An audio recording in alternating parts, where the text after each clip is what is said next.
ikaze kuri Murindi Official TV1, ikinyamakuru kibagezaho amakuru y'ibyamamare, amakuru meza cyane, amakuru utagira ahandi uyasanga.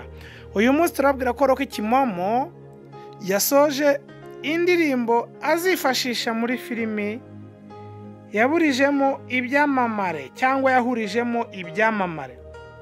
Ni ukuvuga ngo ibi ni wari ubizi kandi ukwiye kubimenya.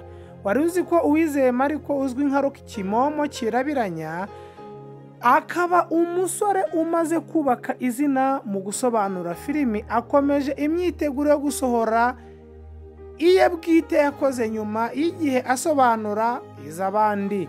Ni ifilimi ye yise Umutima w'Umusirikare, ikaba irimo abakinnyi basanzwe barubatse amazina ni mu myidagaduro ya hano mu Rwanda, yaba abahanzi n'abakinnyi ba filimi. Mu kiganiro yagiranye na Murindi Official TV, Rocky yavuze ko iyi filimi izatangira gukora mu mpeshyi y'umwaka ushize, yatangiye gukorwa mu mpeshyi y'umwaka ushize, imirimo yo gutunganya ikaba yaramaze kurangira. Uyu musore yavuze ko umukinnyi w'imena muri iyi filimi ari Niyonzima Alfred usanzwe uzwi mu mikino ngororamubiri. Uretse uyu harimo n'abarimo Rocky nyirizina, Young Grace, Anita Pendo, Serge Iyamuremye n'abandi benshi. Rocky avuga ko yatekereje gukina iyi filimi nyuma y'uko yabonaga nta n'imwe ikinirwa mu Rwanda iri ku rwego rwiza. Asobanura ati, filimi z'imirwano zirakundwa bikomeye, ariko usanga inshuro nyinshi zidakunze gukinwa ino cyangwa inaha.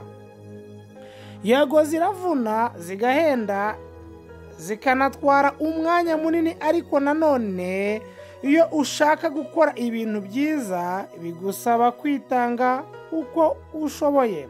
Rocky avuga ko iyi filimi ifite ibice bibiri, mu gihe hari n'ibindi bibiri ateganya gukina mu minsi iri imbere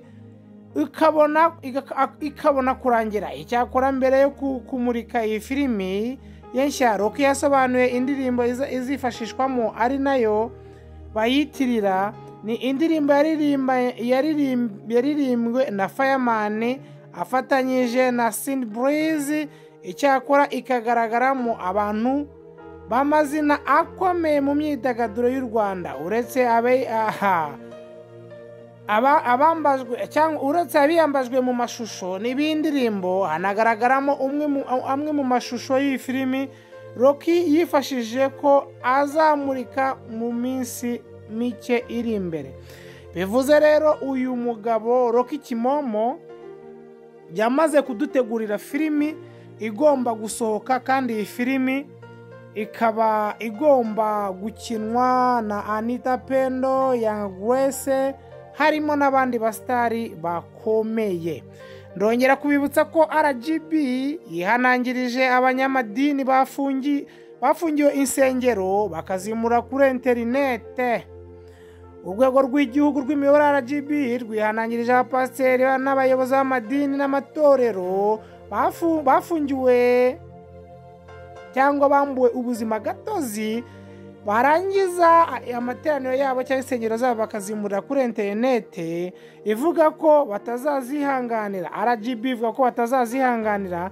Ni bimwe mu byatangajwe n'urwego rw'inama y'igihugu cyangwa inama rw'imiyoboro igihugu cyangwa urwego rw'inama yahuje RGB n'abayobozi b'amadini n'amatorero, yagarukaga kurwanya ibyaha by'iyezandonke, gutera inkunga iterabwoba no gutera inkunga ikwirakwizwa ry'intwaro.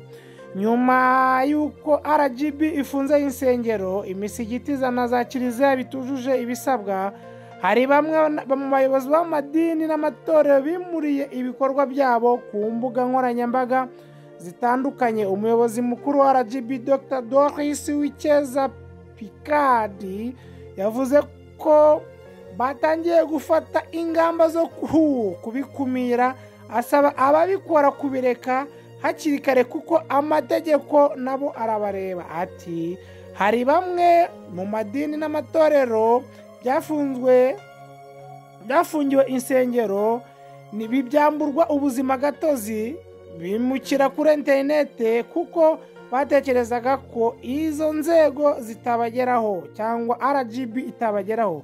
Yakomeje agira ati impamvu bagiye kuri interinete nuko bumva ko ari ahantu hatagira umutekano kandi sibyo.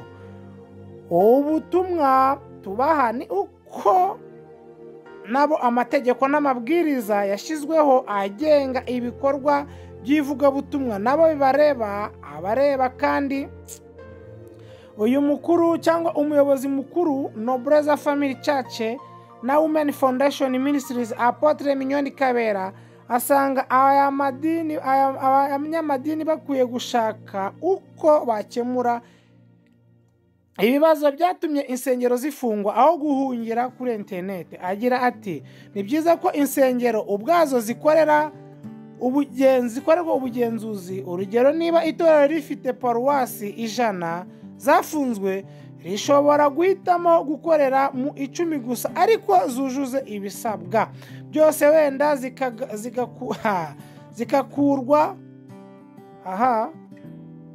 zikagurwa hakongerwa umubare nabo zakira, bityo bakabasha gukora ibintu biboneye. Hano ni ukuvuga ngo yabagiraga inama y'uko niba bafite amaparuwasi nk'ijana cyangwa insengero 100 ashobora gusigara nkeya 6 kandi nzima, zindi bakazigurisha ibyo bakuyemo byose bakabasha kubaka izo sengero. Umuyobozi uhagarariye umuryango ushingiye ku myemerere n'uwungirije basabwa kuba bafite impamyabumenyi mu masomo ajyanye n'iyobokamana mu ishuri rikuru cyangwa muri kaminuza byemewe n'amategeko, cyangwa bafite impamyabumenyi n'ayandi masomo agahabwa amahugurwa y'igihe. Hano ni ukuvuga ngo bavugaga yuko umuntu utarize ibijyanye n'iyobokamana ashobora kuba afite diplome mu bisanzwe, akaba yaranize teoloji nibura amasaha 1200.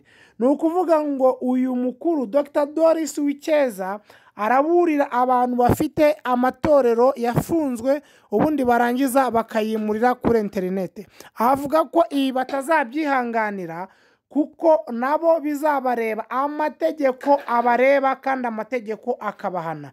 Ni ukuvuga ngo abantu bafite amatorero yafunzwe akakwa ubuzima gatozi bakimukira kuri interinete barye barimenge kuko RGB nabo irabareba.